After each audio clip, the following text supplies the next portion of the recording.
On all my videos, I give away an Amazon gift card. To find out how to win, please like, comment, and subscribe. A deity unexpectedly calls Tuka and his classmates to play heroes in a fantasy world. Tuka has an E rank, yet the majority are demonstrated to possess extraordinary abilities. Tuka's classmates virtually all desert him without hesitation after the goddess declares him useless and banishes him to a monster-filled dungeon where no one has ever lived. But as it happens, his abilities are more strong and unusual than they first appear to be. Tuka promises to exact his revenge after breaking out of the dungeon. He gains allies and friends as he moves through this new realm, honing his abilities and ensuring that the goddess and his former students still think he is dead. Tuka was a troubled kid who suffered abuse in his own home at the hands of his mother's boyfriend. His horrible mother was busy watching television while her son was being used as a punching bag. Tuka finally had PTSD, for he woke up from a dream in which his mother's boyfriend was beating him. Like a typical high school, Shu, the class bully, was tormenting a girl on the bus. Shu, who clearly lacked brain cells, was making fun of a girl for reading a girly manga. Tuka imagined himself standing up to the bully, but this was not a TV show. By reality, no one seemed to care about what was going on because they were either friends with Shu or afraid of confronting him. Tuka somehow found the courage to stand up to Shu. He was trying to look like a hero, but ended up looking like a simp. Kiri, the most popular guy in class, intervened and told Shu to give her the book back. He obeyed like a dog, and like a predator, he moved on to his next prey, Yasu, another class nerd. While on the road to their field trip, the bus was enveloped in light, and the goddess Vicious summoned the students and their teacher to another world. The goddess hoped to raise them as heroes to defeat the great demon empire, because unfortunately for them, the demon king, who was defeated 200 years ago by the previous heroes, had been resurrected, so they had to summon a new batch of heroes like an RPG game. The students were confused and puzzled, hoping that this was a prank. Their teacher was calm and collected, like someone who had done this before, told them to stay quiet and listen to what the goddess had to say, basically saying, "Listen up, news." Tuka analyzed his surrounding and pinched himself to make sure he was not dreaming. Mr. Popular himself, Kiri, asked the goddess what would happen if they refused to cooperate. She then told them that she will not be able to send back home. Kiri asked for an alternative, and she told him that the only way for them to go back was perform a special ritual. But the only way for the ritual to work was to get a special ingredient, which only drops when the demon king dies. Shu, the brainless bully, finally put his emotions to good use and screamed at her for bringing them to another world. The goddess knelt and pleaded with them. Ayaka then told the goddess that they were just humans who cannot do anything, but the goddess to her that they are more capable, that they think. Shu was still angry, thinking that it was some kind of ruse. The goddess asked her knights to release a prisoner and a giant demon dog. The demon dog immediately devoured the prisoner as the class girls got front row seats to a horror movie. The goddess used a spell to disintegrate the demon dog. She told the students to approach the magic rank measuring balls. After the class nerds finished their test, Shu, one of the class elites, took the test and turned out to be an S rank, leaving the goddess and her disciples amazed. Of course, Mr. Popular got to be an S rank, so did Ayaka and other elite students. Tuka stepped up, was appraised as an E class, the lowest rank. He was as useless as Mumen Rider. He realized that even in another world, he was as useless as Yamcha. Yusa, a nerd who Tuka once saved from bullies, turned out to have special affinity for dark magic, which was used by one of the previous heroes. Before they could move, the goddess told them about a ritual, which was basically killing the weakest person because E rank tend to cause problems, so eliminating them became the best solution. Tuka pleaded and sought out refuge because he did not ask to be here. He promised to train and become better, but the goddess told him it was pointless because no amount of training to help him become strong enough. She was not going to kill him immediately because they got so many S-rank heroes, so she would instead send him to a dungeon, and if he can make it out alive, he would join them back. Tuka then sought out Yusa, a fellow nerd he once helped, but Yusa, who finally became relevant, agreed with the goddess. Tuka lost all hope and got frustrated. He tried to use his paralysis on the goddess, but she blocked it, like the way Aizen blocked Ichigo. She then called him a loser for even trying. Kiri then tried one of his spells, which caused a big explosion, such a show-off. Tuka was completely devastated and in tears as he remembered all the beatings he endured, and voice in his head told him to stop pretending to be a good person and show them his true self. He then looked up and told the goddess to go to hell, and that she better be ready if he makes it out of the dungeon. In the dungeon, he got attacked by a monster and luckily dodged the first strike. Tuka ran for his life until he got cornered. Tuka definitely knew Midoriya Izuku with the amount of times he's cried already, and finally used his paralysis on the monster. He immediately ran away. He encountered a bird-like monster and also paralyzed it. He checked his status window and discovered a new skill called Poison, which he used to instantly kill a bird monster. The effect of his paralysis wore off the previous monster, leaving him with another obstacle, because his mana was as low as Kakashi's chakra level. As the effect of the paralysis wore the previous monster and the monster approached him, Tuka still had his hands out even though he was completely out of mana, not running away like Sasuke, but remembering all he went through and the hatred he had for them. Uncertain whether he would survive, he still faced the monster and discovered another ability called Sleep, which he used on the monster and followed by activating his poison ability. Tuka was suddenly feeling like Rimuru the Great Slime. A horde of monsters came by, but Tuka had that dog in him now. He faced all the monsters at once using paralysis as much as he could until his consciousness began to fade, but he kept on going. Just as he was about to lose hope once again, Tuka, with as much luck as Jinwoo's, got a level up notification. He was now level 258. This replenished his mana and fatigue level, which allowed to continue using his abilities. He discovered that the giant monster he had previously paralyzed and poisoned finally died, which gave a huge XP boost. He continued to paralyze the monsters, which made his paralysis ability level up due to repeated usage. He wondered if he got new skills from leveling up, but then focuses on surviving first. Later on, he found out that due to the growth of his paralysis ability, he could now paralyze a group of monsters at once. He then used poison on all the monsters, leveling up his poison skills too. Tuka was going on a rampage. The monsters were now mere experience points for him. After his rampage, he had reached level 500. He made a coat from the monsters and tried eating them, but their skins were too tough and other parts too disgusting. Luckily for him, there was a little bit of food and bag he carried along. He then waited and reflected on his life as the monsters he poisoned died one by one, increasing his level more and more. When the last monster died, he got a notification that his level was now 957. Even Jinwoo did not grow so fast. While exploring the dungeon, he found a door and opened with magic. He found the remains of 2 people and found some gems on them. He discovered another room that required a high amount of magic to open. The room had the remains of someone and a letter that identified him as a great sage. Tuka then recalled the goddess talking about him. He found out the great sage was sent to the dungeon by the goddess after she deemed no longer useful. He found forbidden scrolls and books with the mage. He then noticed a text written with blood warning about a soul eater, the creature responsible for the death of anyone who tries to leave the dungeon. With his level now 1229, he went ahead to face the soul eater. Upon arriving at the soul eater's location, he tried to use paralysis, but the soul eater used Freeze's beam on his hand before he could activate it. Tuka could not find any openings on the monster. The soul eater then sent monsters that looked like the humans it had killed. Tuka paralyzed them but was hesitant about poisoning them. The soul eater enjoyed watching Tuka as he begged the monsters to stay away without knowing that Tuka was actually a former Oscar winner. Tuka then smiled and paralyzed the soul eater. After it let his guard down, he poisoned skill leveled up after poisoning the soul eater, and he put the human-like monsters to rest. Once the soul eater died, the spirits of the humans became free and they thanked Tuka and asked him to avenge them. He then took the crystal from the soul eater's head, which opened the gates to the dungeon, and he finally escaped. The heroes were also training and leveling up their skills. Kiri the show-off was as cocky as ever. He recently reached level 18, which compared to Tuka was as good as saying Naruto was Iruka. Yasu was enjoying himself as he tortured the monsters. Kobato, one of the class girls, could not bring herself to kill the monsters until she was approached by Asagi, who told to kill or she would be killed. Asagi then told her to join her group because the students would soon start making factions based on their ranks. Asagi then glanced her hands on Kobato's body and grabbed her divine fruits, telling that they can always make use of her body if her powers are too weak. Asagi then ordered the other girls to bring the key and monster and forced her to kill the monster if she did not want what happened to Tuka to happen to her. Kobato eventually kills the monster and was accepted into Asagi's group. Kobato then cried as she recalled Tuka saving a cat on the road. Ayaka finally woke up from the devastating shuriken the gods used to knock her out. She confronted the goddess about the whereabouts of Tuka. The goddess, who was also a Muni Oscar-winning actress, shed her crocodile tears as she explained to Ayaka that she had no choice but to send Tuka to the dungeon. The goddess also told her about the test the students had been taking and that some students were disqualified. Ayaka did not agree with her methods and suggested covering for those who were disqualified since the value of an S rank was high. The goddess agreed and apologized for knocking her out earlier. Meanwhile, a girl was running away from a group of bandits with a group name straight out of Game of Thrones, the White Walkers. Tuka was checking his stats, which had improved exponentially. He had that Ain's wool gown kind of status window for his level, was now 1789. His mana was high that the number was about to leave the status screen. He wanted to test his new abilities on nearby monsters. He also needed a sword and someone to act as a tank for him.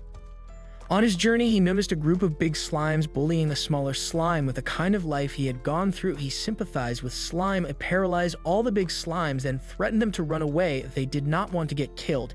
He then formed a team with the slime. While the mysterious girl was still running away, Tuka was reading the forbidden book he found earlier. He discovered that the book had methods of strengthening monsters, even slimes, then came to the conclusion as to why the great sage did not want anyone to misuse it. Tuka told the slime about his revenge and asked it if it still wanted to follow him, to which the slime responded happily. Tuka then named the slime 𝐃𝐈𝐒𝐂𝐋𝐀𝐈𝐌𝐄𝐑. Of all names, rimuru would be disappointed. The mysterious girl was getting tired as the bandits were getting closer. Unable to lose them, she decided to face them instead. However, before she could do anything, the bandits met Tuka, the final boss. Tuka put his Oscar-winning acting to good use as he was pretending to be scared. One of the bandits suggested sparing his life if he simply surrendered, but another wanted to kill him. Their captain told them to hurry up and focus back on their main target. Tuka backed away and paralyzed and poisoned them. He was glad that his skills also worked on humans, which left only the goddess. The girl who was being chased noticed that her pursuers were no chasing her. She then noticed 𝐃𝐈𝐒𝐂𝐋𝐀𝐈𝐌𝐄𝐑 and attacked him. Tuka paralyzed her and told her that he did it as a precaution because her attack had malicious intent. He then partially released her and asked for information. She first asked if he killed all the bandits alone, to which he confirmed. After the questions, he learns about his whereabouts. He then asked her if she could read the forbidden scroll, but she could not, but she knew someone who could help. She then gives him directions. He told that she would soon be free, for his skill had a time limit. 𝐃𝐈𝐒𝐂𝐋𝐀𝐈𝐌𝐄𝐑 watched his back as they moved on. Bounty hunters were reading the bounty poster about the mysterious who happened to be a holy knight and a former princess named Sarah Sashrain. Tuka headed to a town where he was stopped by the gatekeeper, who asked him where he was coming from and his purpose for entering the Own. The very unwise gatekeeper asked him if he was here for the ruin expedition. He quickly used that as an excuse to enter the town and found a place to stay. The owner of the inn was quite suspicious about him because of his dressing. Tuka then explained to him that he was looking tattered because of his long journey.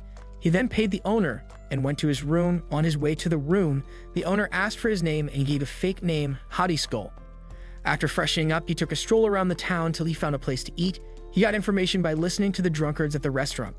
Mayuri went back to his room, fed 𝐃𝐈𝐒𝐂𝐋𝐀𝐈𝐌𝐄𝐑 and made plans on how to improve 𝐃𝐈𝐒𝐂𝐂𝐋𝐀𝐈𝐒𝐄𝐑's strength, and to find the person who can read the forbidden scrolls, which meant finding the Witch of Taboos who hid in the land of golden-eyed monsters.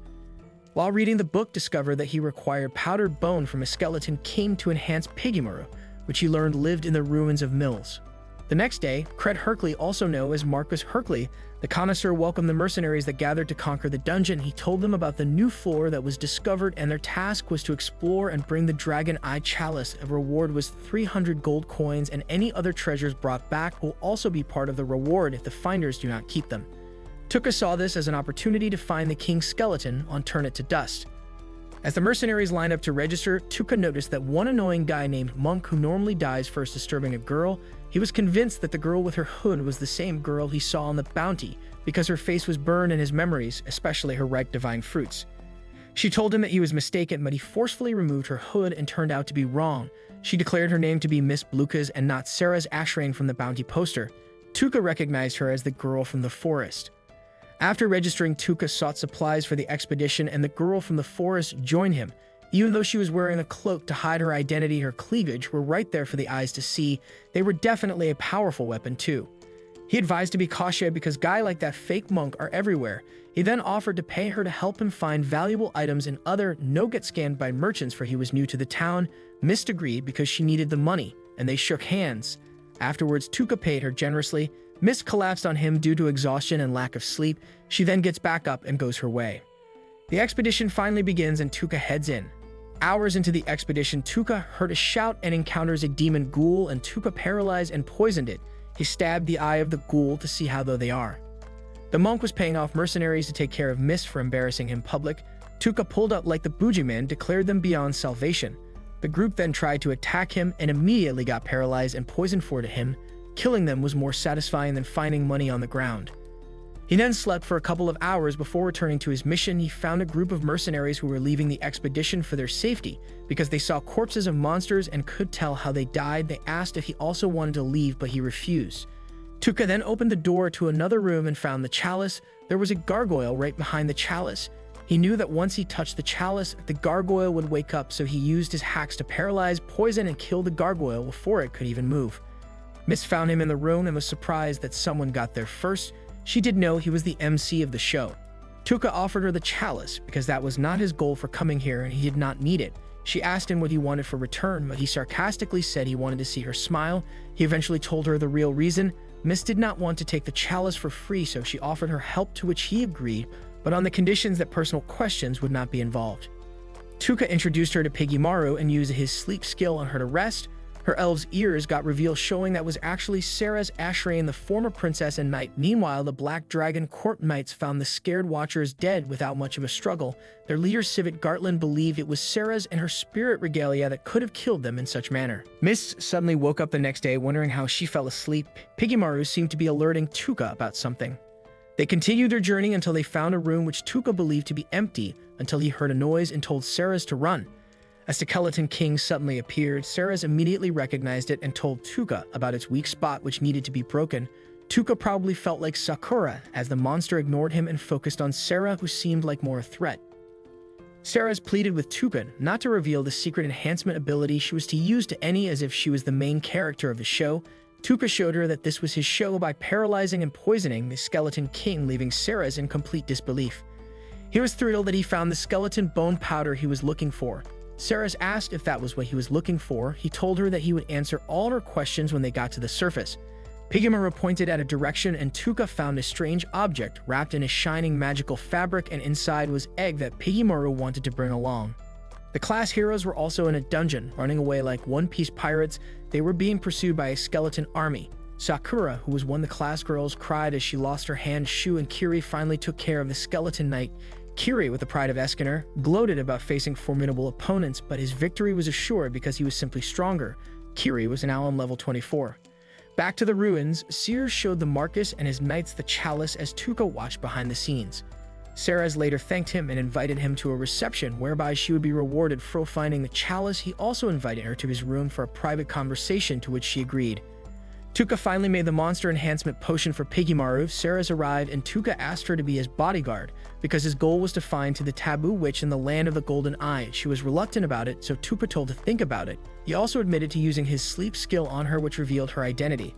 Sarah's revealed that she used the power of spirits to conceal her identity, but for it required to stay awake for the skill to continue working. Tsuda also revealed his true name, which finally did the job in raising her up, and they partnered up. He gave her a blue gem as payment, which rendered her speechless, for it was a rare dragon gem, which was very valuable. Tsuda insisted on her taking the gem because he was a man of focus and he did not care about money. Finally, he told her to keep on using his alias Hadi Skull as they went on. At breakfast, some men in the tavern made comments about Sarah has been seen leaving with Tsuda.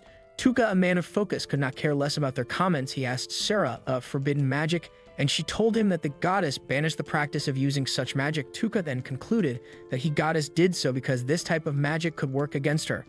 They went their separate ways, planning to meet again at the award reception. Tsuda finally got breathing space to work on improving 𝐃𝐈𝐿𝐿𝐿. At the reception, the Marquis welcomed and thanked the people for coming. He then announced that he brought a wizard who specialized in breaking illusion to prove the authenticity of the chalice. Ayaka visited the goddess about Sakura's hand. She promised to try her best to reattach it. The goddess then reminded her that she could not do this for anyone, but since Sakura was ranked B, she would. She then asked if Ayaka was willing to join Kiri's group. Ayaka did not think that they would get along. The goddess told her that this was precisely why she suggested it, because Ayaka was disturbing the harmony of Class 2C due to selfishness. Ayaka tried to defend herself, but the goddess cut her short as she put her all-stars acting skill to use, once again tearing up for not confirming what she had heard about her. Ayaka apologized but insisted on staying in Class 2C. After a while, Tsuda went out to look for Sarah's because she did not show up where they were supposed to meet. He later found out that the Black Dragon Knights were in town hunting a paladin. Sarah's was facing them in the forest. She took down a dragon with airbending and sliced the second dragon coming after her. Sarah's stood on business as she also took care of the third dragon. She then confronted their vice captain Gizzen. His squad was under secret orders to kill her. Before the battle could go any further, Tsuda appeared, paralyzing and poisoning Gizzen. He also put him to sleep so that he will not hear their conversation. She wanted to return the blue gem he had given previously because staying with her was dangerous. He gave a bag full of the rare blue gems and told her to take her clothes off. Sarah's was flabbergasted and had taken back a bit from Tsuda's request. He explained to her that the people of Mills had seen her in that outfit and apologized for the misunderstanding. Her cheeks turned red. Tsuda had her in his pocket with his unintentional raise. He advised her to follow him on his journey because the Witch of Taboos could shelter since no one knew her location. She wondered why he would go through such lengths for her. It was because she reminded him of someone from his previous life. They went on to interrogate Gizun, but before they could get an eating out of him, a lance from the sky suddenly killed Gizun. It was Civet, the strongest human. The dragon troops landed, one was missing from their squad. Civet admitted to sealing his lips, more like popping Gizun like a mosquito. C's then found out that it was the emperor she served who ordered for her death. The emperor was the epitome of simps. He ordered her death because she brought light back into his life, and the thought of another man being with her one day was unbearable. Schweitz, the vice captain of the Black Dragon Knights, with his heart as cold as Horimiya, suggested passing her around to their subordinates as a reward before killing her. Orban reminded him that the former emperor wanted her dead with purity intact. Civet suggested, and if she won, she could live. If not, her next meal would be with King Kai. Civet suddenly got interested in Tuka and questioned him. Tuka tried to use to talk no justu to get closer to Civet, but Civet read him like a book. Tuka asked him why he did not challenge the goddess of Alien and her new heroes instead. Civet told him that their kingdoms are in an alliance, but he had high hopes for the new heroes to finally give him a challenge. Tuka the Tuka, with an act worthy of a standing ovation, convinced Civet to let them go by revealing his true identity as a hero from another world, who was sent out on his own by the goddess because he was in class of his own compared to the other heroes. He then vowed to become strong enough to kill Civet and the goddess if he let them live. Civet could hold back his emotions and burst out laughing. He ordered the knights to let them go.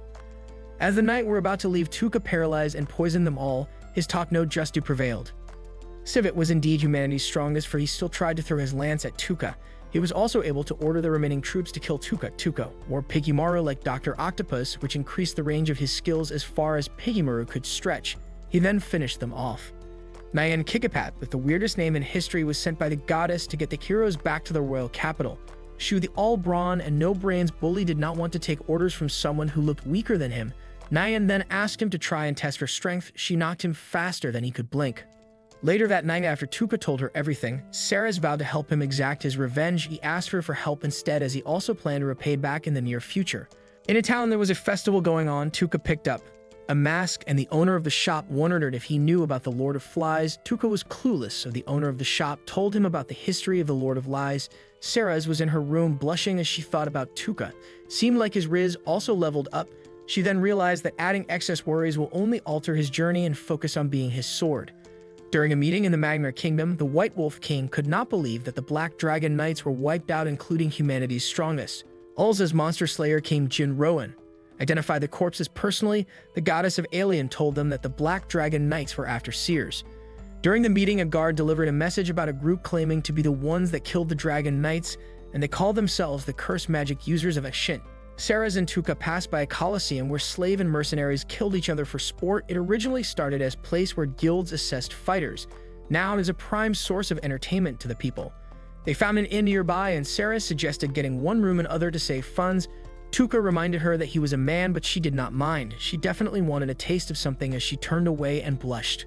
As they dined in a tavern, they heard the rumors about how Saras died while killing the Black Dragon Knights, and also about the group claiming to be responsible for their deaths. The Ashint's group then walked in, acting almighty as they reaped off someone's hard work, not that Tuka minded because his identity would keep on being a secret. He joined two men as they were talking about the Witch of Taboo. They were reluctant at first, but money talks. Tuka offered to pay for their next round of food and drinks, so they welcomed him to join them. He found out that the Colosseum's strongest bloodsport warrior claimed to have met the witch. He asked how he could meet up with this person.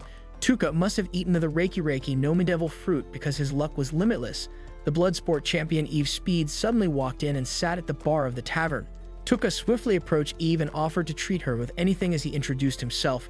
Before he could activate his talk no justu, Eve stood on business and told him to get straight to the point, so he asked about the witch. Eve admitted to wondering about the land of golden-eyed monsters where the witch dwells, but she denied ever meeting her. She then advised him to forget about the land because it was too dangerous for someone like him. Sarah sensed her lies with spirit magic, which confirmed that Eve knew about the witch. They went back to their room and made plans on their next move. Tuka fed Pigimaro treats from his world because he forgot to bring food for him. Saras also tried the treat and fell in love with it. Tuka thought about the most valuable thing to a bloodsport mercenary. Saras told him typically it was money because it could be used to buy their freedom. Eve was outside a tavern with an 11 child, promising the child that she would get her out there. Meanwhile, Saras was undergoing a Power Rangers transformation as she displayed her sword skills.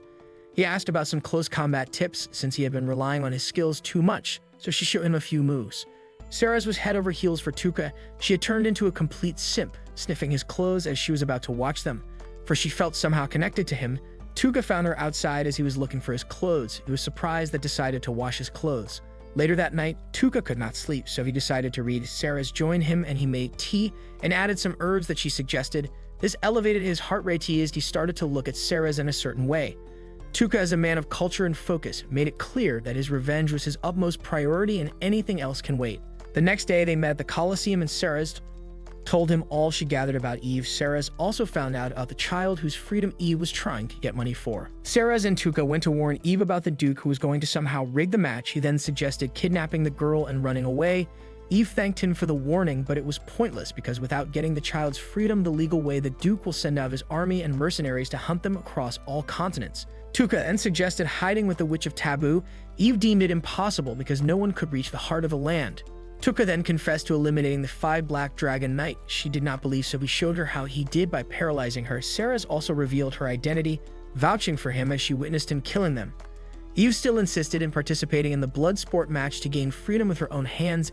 In the end, he told Eve that they would be waiting if she changed her mind. On the way home, they saw the Eshin's group harassing a woman.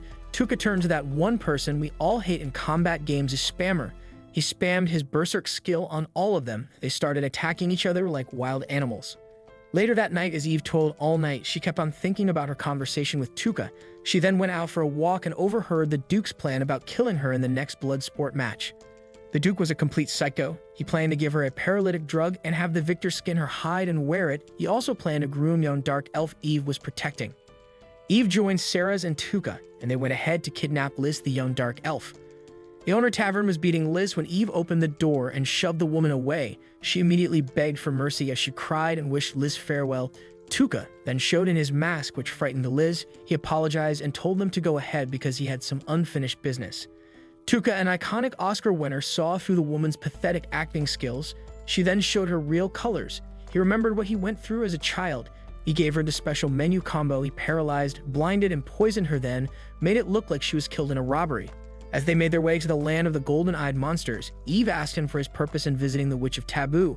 He told about the forbidden scroll he had, and that if anyone could decipher it, it would be the witch.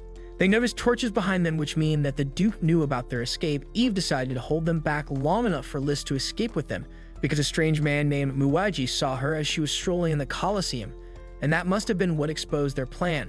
Tsuda had a better idea, plus he did not want to lose his only guide to the witch. Tsuda had battle tactics like Liloch. He set torches on the horses and let them run in another direction. He realized that Muwaji must be really smart to have deduced their plan after just seeing Eve.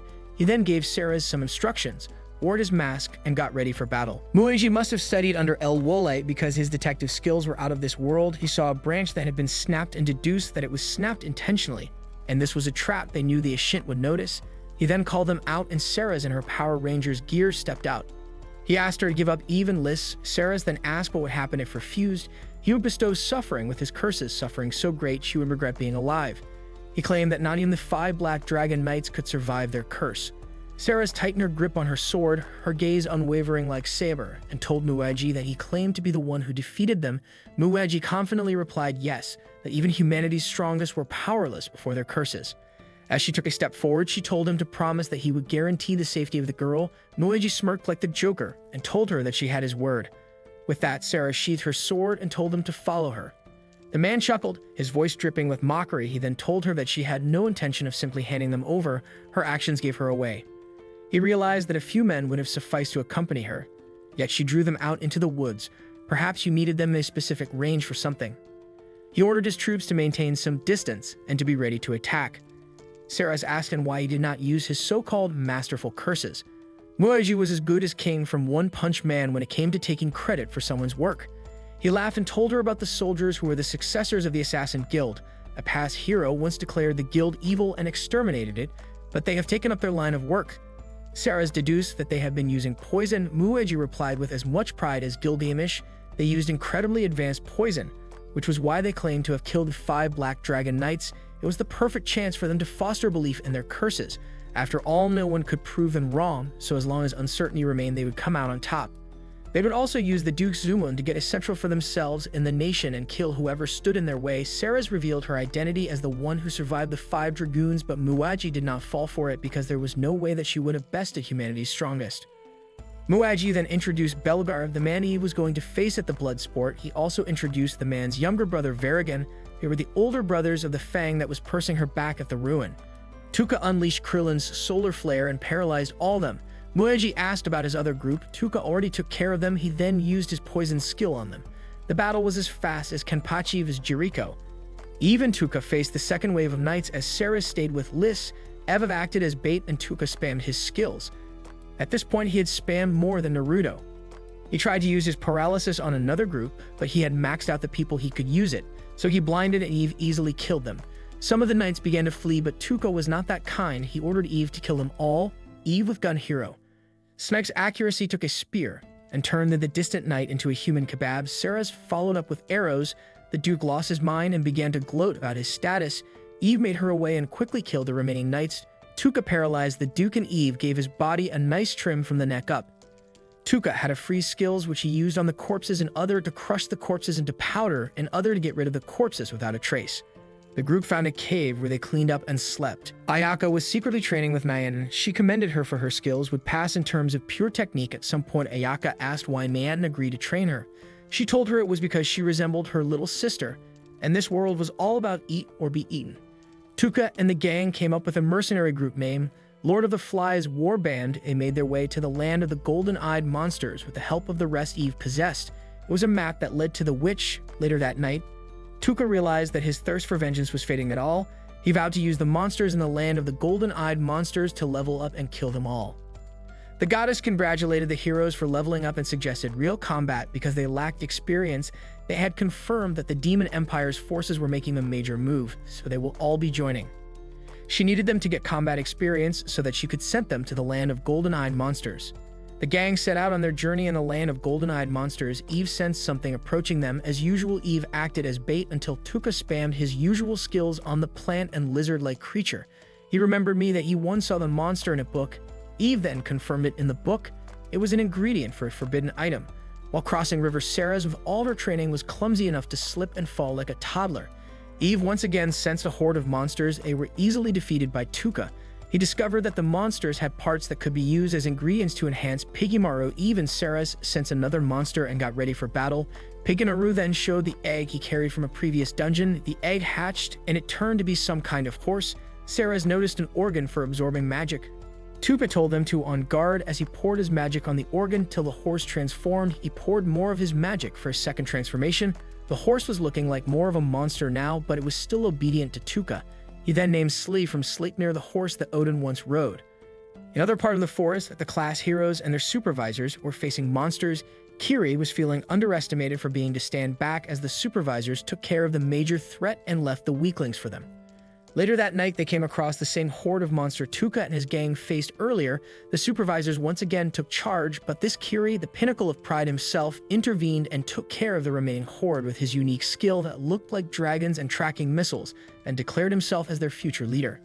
Tuka noticed light from afar. He thought that were monsters fighting each other. When Saras confirmed their locations, Tuka remembered that at the location of the goddess.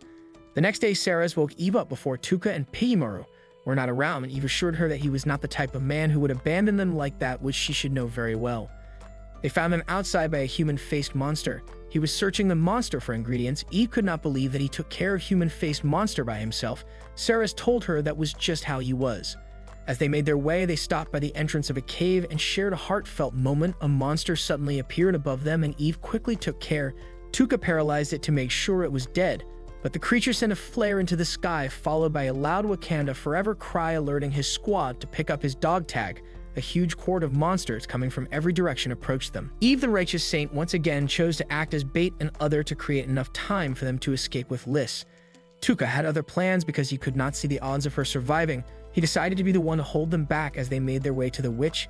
He had the better chance of surviving. After all, he also had 𝐃𝐈𝐿𝐿𝐿 and his new Horsley. Plus, Eve was the one with maps, so negotiations with the witch would be easier, and skill was the most effective against human-faced monsters. The class heroes were caught up in the horde and tried to escape. Kobata saved a friend from a one-eyed monster. The girl thanked her and ditched her, leaving her to die. Slee transformed, and Tuka used his latest invention to draw the attention of the monsters pulling aggro. Ayaka was down and in disbelief because some of her classmates just died. She then asked Yasu about his squad. He told that they were all dead because they were too slow. He was glad that they died because they used to make fun of him back in their world. He was tired of them constantly flaunting the difference between them, so they got what they deserved. Kira and his sidekick Shu showed up and Kira told him to stop being a crybaby because hierarchy will never stop and that Yusa was beneath him. Yusa Dark and agreed burst out as he told them Kiri that S rank meant nothing because Ayaka was an S rank and that she did not have a unique skill. He walked away saying that they are the nobodies. Kiri admitted that Ayaka was indeed holding them back. Eve decided to go after Tuka. Sarah's asked for her reason. She told her about everything he had done for him so far: sleep, food, shelter, and protection. Even though Sarah's told her not to, she went after him anyways. In the front lines, Tuka was having the time of his life, spamming his skills against the countless horde of monsters and leveling up along the way. Eve then found Kobata on the floor but was attacked because she was a subhuman. Talk about being racist. Eve could not speak due to the Itsuki stage 2 lightning attacks. As Itsuki was about to deal a fatal blow, her sister stopped and told her Eve was not a monster but an intelligent creature. Itsuki then apologized for being too rash. Hijiri Takao, Itsuki's elder sister, introduced herself as a human from a different world. Eve then told her that she was looking her liege and made her way. Tuka and his monsters were getting exhausted from facing the countless horde of monsters. They eventually took R of all them until it remained one, the final boss of their battle. The monster shot an energy ball into the sky and the ball kept on shooting laser beams that until it hit Tuka and Slee. He trucked the monster by using his helmet, Piggymaru and Slee as decoys, then paralyzed the monster from above. Game, set, and match. A wolf was lurking in the shadows. Even though Tuka had a lot of memp, he was completely out of stamina. The wolf pounced and got killed by Eve. She then took him back to the cave. Steras treated and comforted him throughout the night. Later that day, Itsuki wondered why Kobato was in Asaji's group. Even though she was like the class rep, Kobato then told them about her initiation and decided to stick with Asaji's group. Steras told Tuka that she had something to confess to him, but did not have the courage. He should give her time. She wanted to confess her feelings for him. They encountered a golem which was just left paralyzed. The gang discovered a mine under a cabin filled with working golems. There was also a door that needed a lot of magic to open, but Tuka was quite confident in his magic capacity. The class heroes welcomed Kobato back as the Takao sisters spoke about the spies they dealt with back then. The gang finally found Erika Anerovel, the Witch of Taboos. Tuka tried his best to control his emotions, but he was clearly overjoyed. Thank you for coming with us to the finish line of this adventurous mission filled bonds and revenge. Please do not hesitate to subscribe to our channel on YouTube and turn on the notification bell. Also like our videos and leave a comment below them. Keep dreaming and keep discovering new parts of yourself.